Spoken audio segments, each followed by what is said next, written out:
बिस्मिल्लाहिर्रहमानिर्रहीम। आज हम पढ़ने जा रहे हैं हाइड्रोलाइसिस रिएक्शंस के बारे में। ऐसे रिएक्शंस जिनमें लिगेंड और वाटर इन्वॉल्व होता है, ठीक है। तो इससे पहले जो हम लोगों ने लेक्चर लिया था उसमें हम लोगों ने बात की थी एनेशन रिएक्शंस के बारे में और एक्वेशन रिएक्शंस के बारे में। एनेशन रिएक्शंस क्या होते हैं? ऐसे सब्स्टिट्यूशन रिएक्शंस जिनमें वाटर का कॉम्प्लेक्स होता है कोई, और उसको उस वाटर मॉलिक्यूल को कोई ना कोई लिगेंड आके रिप्लेस कर देता है, ठीक है, यानी कि सब्स्टिट्यूट कर देता है। तो ऐसे रिएक्शंस को हम कहते हैं एनेशन रिएक्शंस। उसके बाद हमने दूसरी टाइप पढ़ी थी रिएक्शंस की, जो थी एक्वेशन रिएक्शंस। एक्वेशन रिएक्शंस में हमने क्या पढ़ा था? ऐसे रिएक्शंस जिनमें कोई कॉम्प्लेक्स होता है, उस कॉम्प्लेक्स में लिगेंड मौजूद होता है, ठीक है, और उस लिगेंड को आके वाटर मॉलिक्यूल रिप्लेस करता है। ऐसे रिएक्शंस को हम कहते हैं एक्वेशन रिएक्शंस। दोबारा सुन लें, एनेशन वो जिसमें कोई लिगेंड आके वाटर को निकाल रहा है कॉम्प्लेक्स में से, वाटर को रिप्लेस कर रहा है, और एक्वेशन वो जिसमें वाटर आके लिगेंड को रिप्लेस कर रहा है। ठीक हो गया। आज हम पढ़ने जा रहे हैं हाइड्रोलाइसिस रिएक्शंस के बारे में। हाइड्रोलाइसिस रिएक्शंस क्या होते हैं? ऐसे सब्स्टिट्यूशन रिएक्शंस जिनमें लिगेंड जो होता है, कोई भी लिगेंड हो सकता है, उसको हम रिप्लेस करते हैं वाटर से या फिर OH नेगेटिव ग्रुप से, यानी कि हाइड्रोक्सिल ग्रुप से, ठीक है। ऐसे रिएक्शंस को हम कहते हैं हाइड्रोलाइसिस रिएक्शंस। हाइड्रोलाइसिस रिएक्शंस की दो टाइप्स होती हैं, एक होती है एसिड हाइड्रोलाइसिस और दूसरी होती है बेसिक हाइड्रोलाइसिस। एसिड हाइड्रोलाइसिस कौन सी होगी? जिसमें हम वाटर को ऐड करेंगे। हमें पता है ना, वाटर जो है वो वीक एसिड है। और बेसिक हाइड्रोलाइसिस कौन सी होगी? जिसमें हम लोग लिगेंड को रिप्लेस करेंगे विथ हाइड्रोक्सिल ग्रुप। ठीक हो गया। तो हम डेफिनेशन देख लेते हैं एसिड हाइड्रोलाइसिस की। Reaction in which ligand is replaced by water molecule. ठीक हो गया। It occurs in acidic solution. जाहिर है एसिडिक हाइड्रोलाइसिस है, इसका मतलब है कि यकीनन एसिडिक सोल्यूशन में एग्जिस्ट कर रही होगी, उसमें अकर होगी।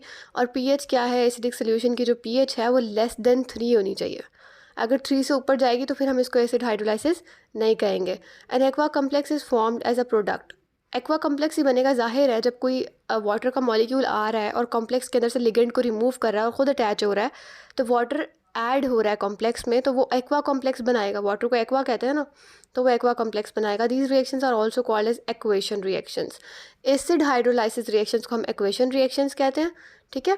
और लिगेंड जिसमें लिगेंड जो है वो रिप्लेस कर रहा होता है वाटर को, उनको हम एनेशन रिएक्शंस कहते हैं। उसके बाद हमारे पास है मैकेनिज्म ऑफ एसिड हाइड्रोलाइसिस, या अगर आप सिंपल भी देखें तो मैकेनिज्म ऑफ एसिड हाइड्रोलाइसिस किस तरह से होता है? हमें पता है दो तरह के मैकेनिज्म होते हैं, एक होता है डिसोसिएटिव और एक होता है एसोसिएटिव। अगर आपको ये वाला कॉन्सेप्ट समझ आ गया ना, तो बेसिक हाइड्रोलाइसिस आपको बहुत आसानी से समझ में आ जाएगा। एसिड हाइड्रोलाइसिस में क्या होता है कि डिसोसिएटिव मैकेनिज्म के थ्रू जब रिएक्शन प्रोसीड करता है ना, तो डिसोसिएटिव का मतलब क्या होता है कि पहले लिगेंड लॉस्ट हो जाता है, मतलब लिगेंड जो है वो लूज़ हो जाता है, लिगेंड जो है वो रिमूव हो जाता है, या आप कह सकते हो लीविंग ग्रुप जो है वो लीव कर जाता है, ठीक है। ये वाला जो रिएक्शन है ना डिसोसिएटिव मैकेनिज्म, ये सेम होता है जैसे SN1 मैकेनिज्म होता है, ठीक है। और जो एसोसिएटिव है ये SN2 की तरह का होता है। SN2 में क्या होता था कि एक ट्रांजिशन स्टेट बनती थी, क्योंकि न्यूक्लियोफाइल आके अटैक करता था, और ट्रांजिशन स्टेट में ना तो न्यूक्लियोफाइल का बॉन्ड पूरा बन चुका होता था, ना लिविंग ग्रुप का बॉन्ड पूरा टूट चुका होता था। तो इसी तरह एसोसिएटिव में भी ऐसे ही होगा। और डिसोसिएटिव में क्या होगा कि पहले लिविंग ग्रुप लीव कर जाएगा। तो अब डेफिनेशंस देखते हैं। In this mechanism a ligand is lost from the octahedral complex, thus an intermediate is formed which further react with water to form aqua complex.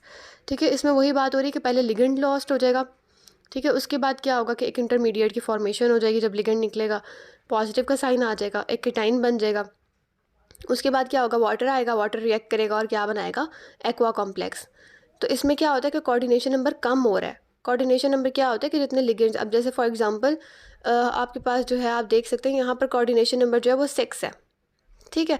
5 जो है वो कोबाल्ट जो है ना, यहाँ पर ये मेटल है, ट्रांजिशन मेटल, और साथ में क्या है, 5 जो है वो NH3 प्रेजेंट है, और एक जो था वो Cl प्रेजेंट था। तो टोटल कितना था, 6 था, है ना। टोटल नंबर जो था कोऑर्डिनेशन नंबर वो 6 था। अगर आप इंटरमीडिएट में देखें तो इंटरमीडिएट में आपको नज़र आएगा यहाँ पर जो है इंटरमीडिएट में रिएक्शन में क्लोरीन जब निकल गया तो पीछे 5 सिर्फ अमोनिया के मॉलिक्यूल्स बच गए हैं, ठीक है। तो मतलब कि क्लोरीन निकल गया, 5 अमोनिया के मॉलिक्यूल्स बच गए, और कोबाल्ट के साथ किसी ने बॉन्ड नहीं बनाया हुआ, तो कोऑर्डिनेशन नंबर कितना हो गया, 5। तो कोऑर्डिनेशन नंबर इसीलिए हमने कहा डिक्रीज हुआ है, पहले 6 था अब 5 हुआ है। इंटरमीडिएट के अंदर कोऑर्डिनेशन नंबर 5 हो गया। It resembles SN1 mechanism. इसमें एग्जांपल अगर आप लोग देखें तो ये क्या है, हमारे पास एक कॉम्प्लेक्स है जिसमें क्लोरीन जो है वो ये लिगेंड है। इसी तरह अमोनिया भी प्रेजेंट है, अमोनिया के 5 मॉलिक्यूल्स हैं जिन्होंने बॉन्ड बनाया हुआ है कोबाल्ट के साथ, CO के साथ, ठीक है। क्लोरीन का भी CO के साथ बॉन्ड है और 5 अमोनिया का भी CO के साथ बॉन्ड है। तो ये एक ऑक्टाहेड्रल कॉम्प्लेक्स है। इसमें क्या हुआ कि जब क्लोरीन लीव हुआ है तो ऊपर जो डेफिशिएंसी थी ना 2 पॉजिटिव, वो चेंज होकर चली गई 3 पॉजिटिव, क्योंकि इस पर और डेफिशिएंसी आ गई, क्लोरीन भी निकल गया वहाँ से। अब क्या हुआ, वाटर ने आके यहाँ पर रिएक्ट किया और क्लोरीन की जगह पर वाटर अटैच हो गया। सही है। तो ये इस तरह से मैकेनिज्म जो है वो प्रोसीड हुआ। नेक्स्ट में आप लोग देख सकते हैं कि रेट इक्वेशन बताई हुई है कि रेट इक्वेशन क्या होगी, K is equal to concentration of, सिर्फ और सिर्फ कंसनट्रेशन किसकी है, स्लो स्टेप में जो रिएक्टेंट इन्वॉल्व था उसकी, जो कि था ये वाला कॉम्प्लेक्स। ठीक है, क्योंकि वाटर इन्वॉल्व नहीं है स्टेप में, क्योंकि हम देखते हैं ना SN1, जैसे हम SN1 में कहते हैं रेट डिटरमाइनिंग स्टेप वो होगा जो स्लो स्टेप होगा, तो यहाँ पर भी रेट डिटरमाइनिंग स्टेप वही है जो स्लो स्टेप है और उसमें एक रिएक्टेंट इन्वॉल्व है, तो हमने उस एक रिएक्टेंट की बात की। फिर अगर हम देखें एसोसिएटिव को, तो एसोसिएटिव में आप लोग देखेंगे कि इसमें क्या होता है, जिस तरह से SN2 में न्यूक्लियोफाइल अटैक करता है और साथ दोनों अटैच हुए होते हैं, यहाँ पर भी कुछ ऐसा ही सीन होगा कि यहाँ पर भी जो है कॉम्प्लेक्स में न्यूक्लियोफाइल अटैक करेगा और जो है ना वो एक इंटरमीडिएट या एक ट्रांजिशन स्टेट सी बनेगी। उस ट्रांजिशन स्टेट में क्या होता है कि लिविंग ग्रुप भी अटैच हुआ होता है उस टाइम पर, और जो हमारे पास न्यूक्लियोफाइल ने जिसने अटैक किया होता है वो भी अटैच हुआ होता है। तो इसमें क्या होता है, कोऑर्डिनेशन नंबर बढ़ जाता है। किस तरह से बढ़ता है हम बाद में देखते हैं, पहले डेफिनेशन की बात करते हैं। In this mechanism an extra ligand associate with the complex, extra ligand आके एसोसिएट हो जाता है कम्प्लेक्स के साथ और एक इंटरमीडिएट बना देता है। Thus one of the original ligand is then lost to restore initial coordination number. Coordination number बढ़ जाता है, वो अपने उसी कोऑर्डिनेशन नंबर पर वापस आने के लिए क्या करता है, जो एक लिगेंड होता है उसको लूज़ करना पड़ता है, उसको निकलना पड़ता है। ठीक है, तो अब क्या होगा कि यहाँ पर जैसे आप लोग नीचे एग्जांपल अगर देखें तो इसमें हमारे पास सेम कॉम्प्लेक्स, आपने ना इस पूरे स्लाइड के लिए एक ये वाला एक इक्वेशन या आप कह सकते हो एक ये कॉम्प्लेक्स याद कर लेना, ये कोबाल्ट वाला। ठीक है, कोबाल्ट है, अमोनिया के 5 मॉलिक्यूल्स हैं, 7 क्लोरीन है। ये हर जगह एग्जांपल्स में ना यही लगेगा, चाहे वो एसिड हाइड्रोलाइसिस की होंगी या बेसिक हाइड्रोलाइसिस की होंगी, यही लगेगा। तो ये सिर्फ आपने याद कर लेना है। उसके बाद क्या है, आप देख सकते हो पहले वाटर ऐड हो गया। उसमें क्या हुआ, तो पहले क्लोरीन लीव हुआ था, यहाँ से क्लोरीन नहीं निकला, पहले वाटर ऐड हो गया। वाटर ऐड हुआ, वाटर ने जो है वो कम्प्लेक्स के साथ बॉन्ड बना लिया। अब क्या हुआ कि यहाँ पर आप लोग देखो कि कोबाल्ट भी लगा हुआ है साथ में, अमोनिया के 5 मॉलिक्यूल्स भी लगे हुए हैं, साथ क्लोरीन और वाटर दोनों लगे हुए हैं। तो क्या हुआ कि यहाँ पर कोऑर्डिनेशन नंबर जो था पहले 6 था, 5 अमोनिया के मॉलिक्यूल थे और एक क्लोरीन का था, अब कोऑर्डिनेशन नंबर जो है वो 7 हो गया। तो कोऑर्डिनेशन नंबर जो है एसोसिएटिव मैकेनिज्म है वो इंक्रीज करता है। It resembles SN2 reaction. और रेट इक्वेशन में क्या होगा कि रेट इक्वेशन में कंसनट्रेशन ऑफ यही वाला मॉलिक्यूल हम लगाएंगे, और वाटर का हमने क्यों नहीं किया, क्योंकि वाटर भी तो इन्वॉल्व था फर्स्ट स्टेप में। SN2 में तो 2 मॉलिक्यूल्स होते हैं, तो यहाँ पर इसमें 2 मॉलिक्यूल्स क्यों नहीं है, यहाँ पर इसमें 2 मॉलिक्यूल्स इसलिए नहीं है कि हमें पता है कि वाटर जो होता है वो एक्सेस में होता है। अगर वाटर एक्सेस में प्रेजेंट होता है तो हम इसको कांस्टेंट कंसीडर करते हैं, ऐसे ही है ना। तो जब हम इसकी वैल्यू को कांस्टेंट कंसीडर करेंगे तो पीछे सिर्फ और सिर्फ हमारे पास कंसंट्रेशन ऑफ यही कॉम्प्लेक्स रह जाएगी, जो कंसंट्रेशन जो है वो डिसोसिएटिव वाले में थी। यानी कि डिसोसिएटिव में भी और एसोसिएटिव में भी रिएक्शन जो है वो वाटर पर डिपेंड नहीं करता। ठीक है, दोनों में रिएक्टेंट पर कॉम्प्लेक्स पर डिपेंड करता जो एक ही है। तो हमने क्या कहा कि rate of reaction does not depend on water for both mechanisms for equation reactions. Equation या एसिड हाइड्रोलाइसिस में चाहे डिसोसिएटिव मैकेनिज्म हो चाहे एसोसिएटिव मैकेनिज्म हो, वाटर पर डिपेंड नहीं करता रिएक्शन। उसके बाद हमारे पास है फैक्टर्स अफेक्टिंग एसिड हाइड्रोलाइसिस। कौन से फैक्टर्स हैं जो एसिड हाइड्रोलाइसिस पर इफेक्ट करते हैं, तो पहला है nature of leaving group. Leaving group की नेचर कैसी है, अगर तो मेटल जो है, ट्रांजिशन मेटल जो है, उसके साथ कोई हाईली इलेक्ट्रोनेगेटिव आइटम जुड़ा हुआ है, इसका मतलब है उसमें बॉन्ड स्ट्रेंथ बहुत ज़्यादा होगी। जब बॉन्ड स्ट्रेंथ उनकी ज़्यादा होगी तो बॉन्ड ब्रेक करना आसान नहीं होगा, तो रेट ऑफ रिएक्शन यकीनन कम होगा।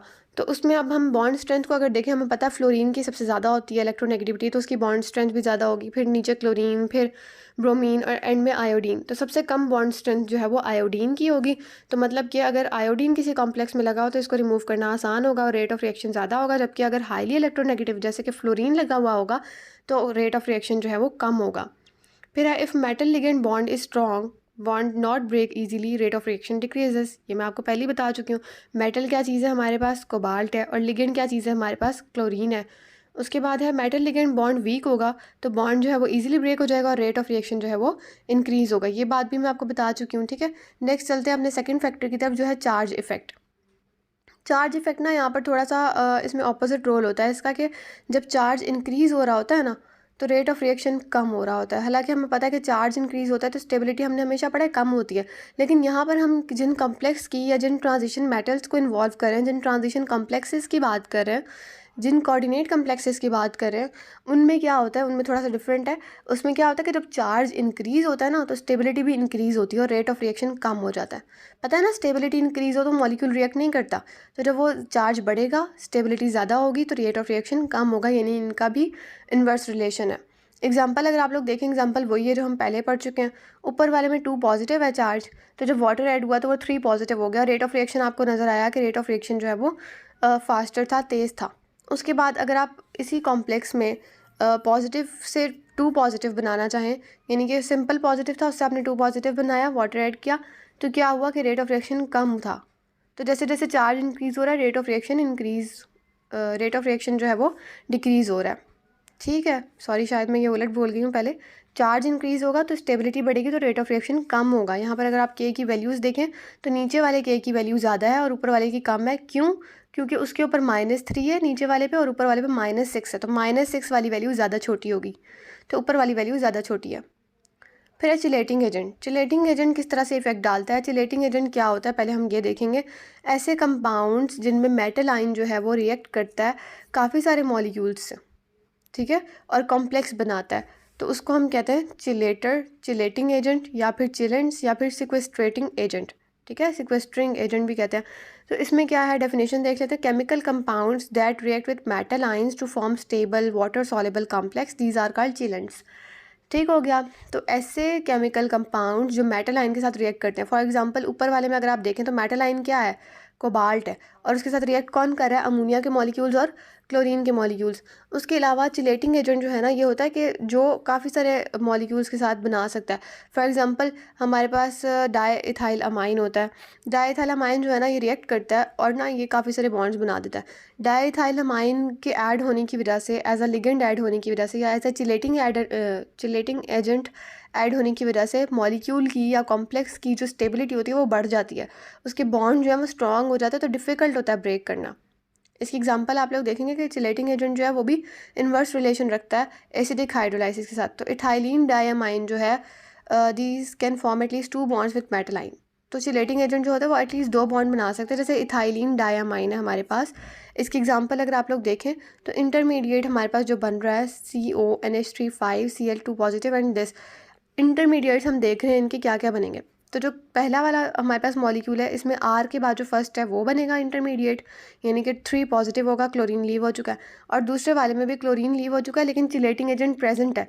चिलेटिंग एजेंट के प्रेजेंट होने की वजह से क्या होगा कि लिगेंड अटैक नहीं कर सकेगा आसानी से, बॉन्ड ब्रेक नहीं होगा, तो रेट ऑफ रिएक्शन कम होगा। जबकि अगर आप पहला वाला इंटरमीडिएट देखें तो उसमें लिगेंड के लिए आसान है अटैक करना और रेट ऑफ रिएक्शन जो है वो हाई होगा। अब सवाल पैदा होता है चिलेटिंग एजेंट में क्यों लो होता है रेट ऑफ रिएक्शन, तो इसका आंसर ये है क्योंकि उसमें atoms number of nitrogen atoms जो हैं वो इंक्रीज़ हो जाते हैं।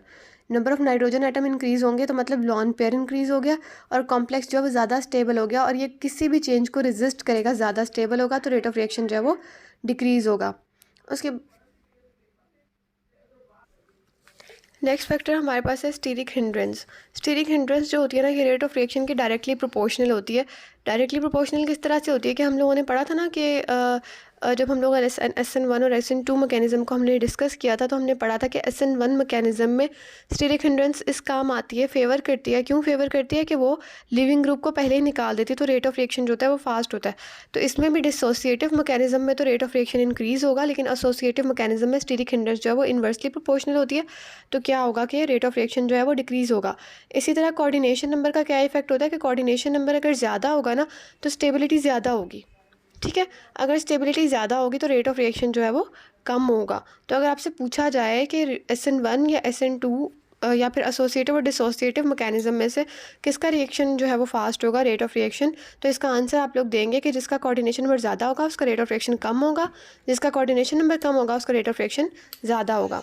ठीक है, उसके बाद हमारे पास है बेस हाइड्रोलाइसिस। बेस हाइड्रोलाइसिस मैंने आपको पहले भी बताया था, ऐसा सब्स्टिट्यूशन रिएक्शन जिसमें लिगेंड जो है वो रिप्लेस हो रहा होता है by hydroxyl group. Hydroxyl group leave करेगा, तो ये होता है occur in basic medium. Basic medium में होता है रिएक्शन, यानी कि pH जो है वो मोर देन 10 होनी चाहिए। ठीक है, pH जो है वो मोर देन 10 होनी चाहिए। इसमें भी टाइप्स ऑफ मैकेनिज्म वही हैं, एसोसिएटिव है और डिसोसिएटिव है। अगर हम पहले बात करें एसोसिएटिव की तो ये सेम होगी, जैसे पीछे हम लोगों ने पढ़ी थी ना, सेम वैसे ही होगी। इसमें क्या होता है, इंटरमीडिएट जो होता है रेट डिटरमाइनिंग स्टेप में उसका कोऑर्डिनेशन बहुत ज़्यादा होता है देन कॉम्प्लेक्स, जो वही बात जो हमने पीछे पढ़ी थी।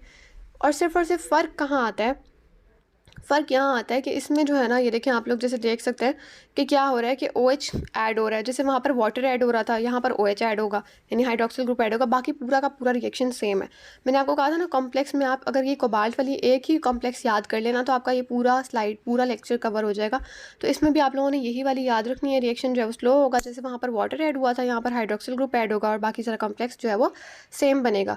इसमें है My bond is fully form before breaking MX bond, यानी कि My बॉन्ड जो नया जो ग्रुप आया है या जो नया न्यूक्लियोफाइल या नया लिगेंड आया है उसका बॉन्ड जो है वो कम्प्लीटली बन गया है। MX का बॉन्ड अभी कम्प्लीटली टूटा भी नहीं है, सेकेंड ऑर्डर है क्योंकि उसमें 2 स्टेप्स हैं और जो है वो 2 मॉलिक्यूल्स इन्वॉल्व हैं। और उसके बाद है हमारे पास SN1 कॉन्जुगेट बेस या फिर dissociative mechanism. Conjugate base mechanism हम इसको क्यों कहते हैं, SN1 है, होगा SN1, लेकिन इसमें रिएक्शन किस पर डिपेंड करेगा, कॉन्जुगेट बेस पर।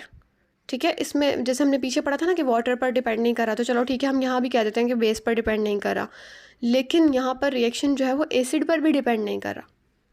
ठीक है, तो जो रिएक्शन है वो कॉन्जुगेट बेस पे डिपेंड करता है। जो के है, के जो हम रेट कांस्टेंट लिखते हैं या रेट लिखते हैं, वो किसके इक्वल आ रहा होता है, किस पर डिपेंड कर रहा होता है, सिर्फ और सिर्फ कॉन्जुगेट बेस पे। अब हम पढ़ेंगे कॉन्जुगेट बेस क्या होती है और रिएक्शन किस तरह से प्रोसीड होता है। यहाँ पर आपको नज़र आ रहा है वही कॉम्प्लेक्स जो हम लोग शुरू से पढ़ते आ रहे हैं वो है, साथ में क्या है OH नेगेटिव।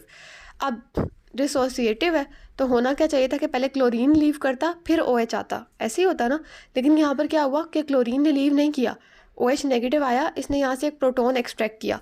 प्रोटॉन कहाँ से एक्सट्रैक्ट करेगा, आपको पता है इस पूरे कॉम्प्लेक्स में हाइड्रोजन जो है वो सिर्फ और सिर्फ अमोनिया के पास है, तो समझें कि 4 अमोनिया तो वैसे ही रहे, जो 5वां अमोनिया का मॉलिक्यूल था ना उसमें से एक हाइड्रोजन निकाल लिया है OH नेगेटिव ने, क्योंकि यहाँ पर बेस के तौर पे एक्ट कर रहा है, और बेस के तौर पे एक्ट करने का मतलब ही ये है कि हाइड्रोजन को अट्रैक्ट करता है, हाइड्रोजन को एक्सेप्ट कर लेता है।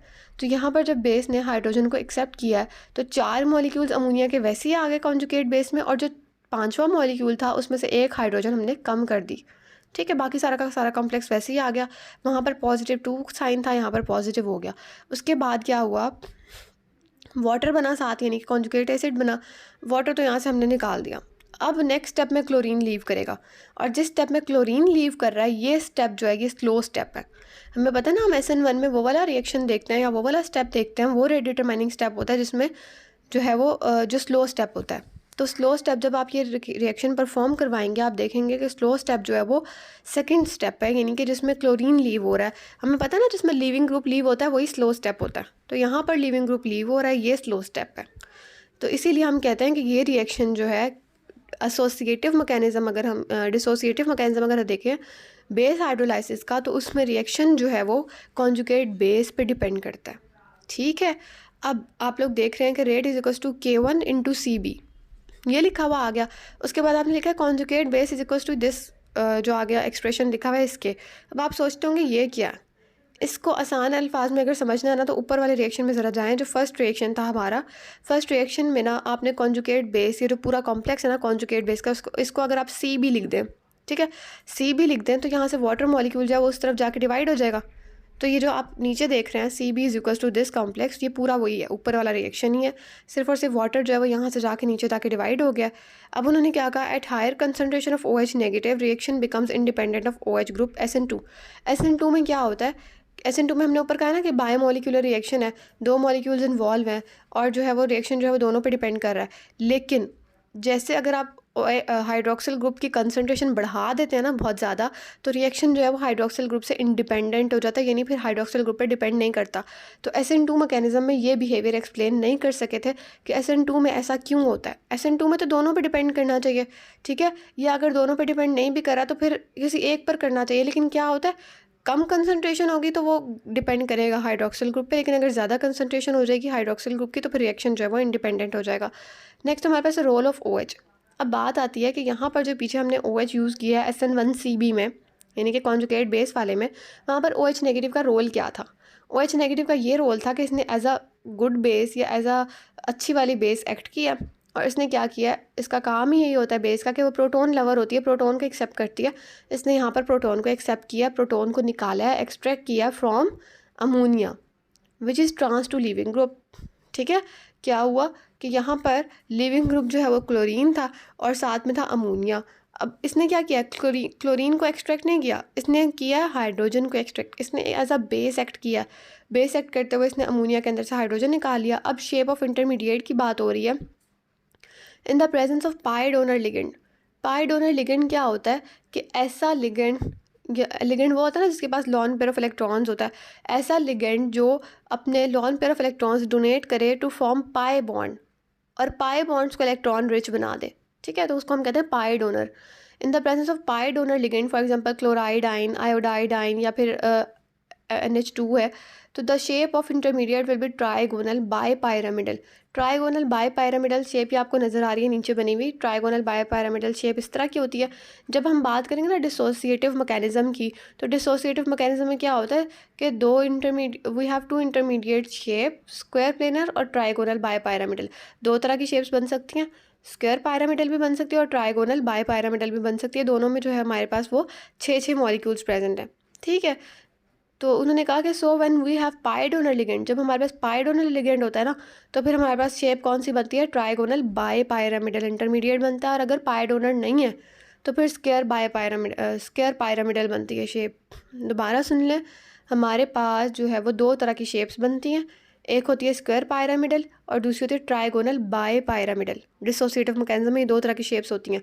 लेकिन जब हमारे पास पाई डोनर प्रेजेंट होगा तो शेप क्या होगी, ट्राइगोनल बाय पायरामिडल।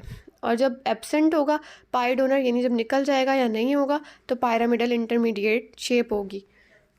तो होप सो आपको ये लेक्चर समझ में आया होगा। Thanks for watching.